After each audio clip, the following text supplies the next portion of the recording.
Borderless investing. Is it ruining the market?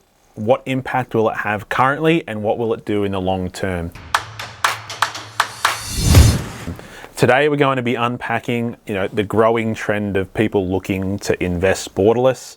We've got a lot of East Coast investors piling into Perth, piling up into Brisbane, Sunshine Coast, Gold Coast area over the last 2 years or so, and a lot more rent investing happening in Melbourne and Sydney. It's leading people to questions in terms of why, is it going to be affordable, etc., etc. So what I want to get into really is kind of the why first and unpacking a little bit. And a big reason of the why is, I guess, people are starting to, get more education in the property landscape. Jumping onto YouTube channels like this, there's property courses, etc. out there, and it's really opening people's eyes into other alternatives instead of having to just go down the traditional pathway where you buy a home, live in it forever, etc., etc., or you buy an apartment and eventually you sell the apartment and go out and go buy a home, and you got no growth on that apartment, etc. So why people are doing it or going borderless is the big one is because of affordability.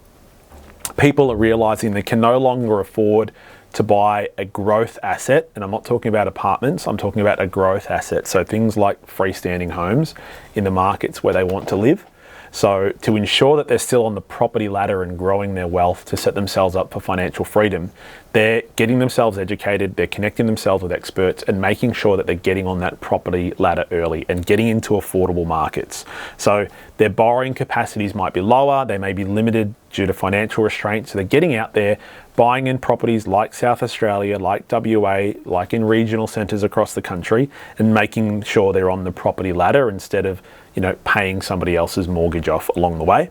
Now, the other reason that people are going down that borderless investing route is the yield. Particularly in this high interest rate environment where you're now getting interest rates closer to 6.5% on a lot of properties, investors can't really afford or don't want to impact their lifestyle by being in an asset in Sydney or Melbourne where they're getting 2 to 4% kind of rental return, and they're out of pocket hundreds of dollars each and every week.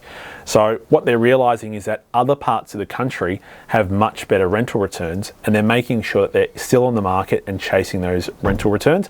Also, from a serviceability standpoint, the only way that some of these lenders are able to actually make the deal stack up is ensuring their client is getting that rental return, because from a borrowing and serviceability standpoint, it doesn't stack up. So again, it's pushing more investors out, being borderless and out of your current maybe Sydney and Melbourne markets.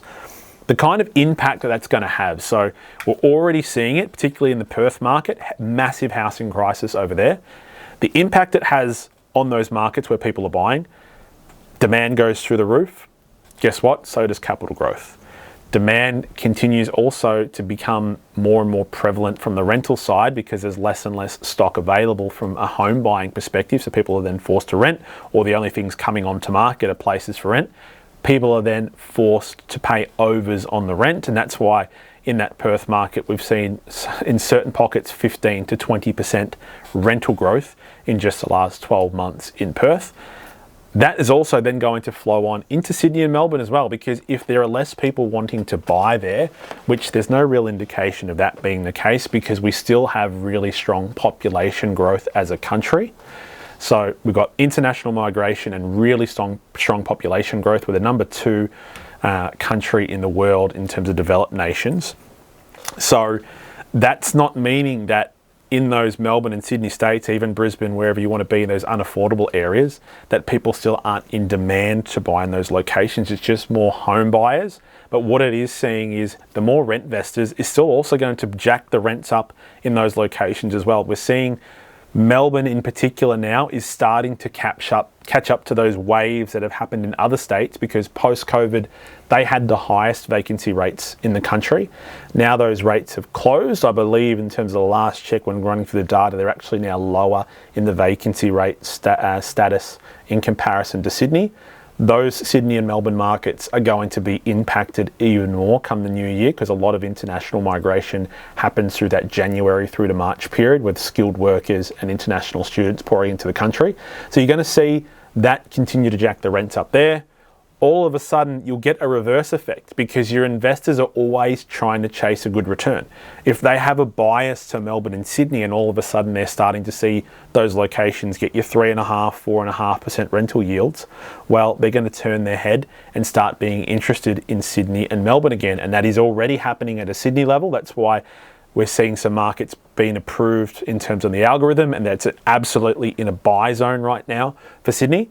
But that's why you're not really going to see this bubble burst. The only time you're going to see a bubble burst in property is when there is an oversupply in the market. You know, the government came out and said they wanted to build 1 million homes or something of that nature over a certain year period. They are around 20% or less, or more, I should say, in terms of meeting their target in the first year.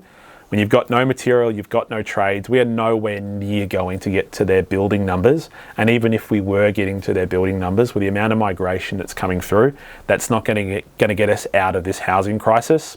Everything's supply and demand. That demand's going to be really high. The supply is going to be really low. That growth, whether it be capital growth or rental, is going to transition across the board. But again, there's no reason to be worried that everybody borderless investing is going to have a reverse effect on each state. Guys, I hope you found today helpful. If you have any thoughts on this, please leave a comment below. Please make sure to like and subscribe to the video. If you're not already, follow me on LinkedIn. In the new year, we'll be posting a lot of data and research reports on there. Thanks for watching today, and we'll catch you on the next one. Bye.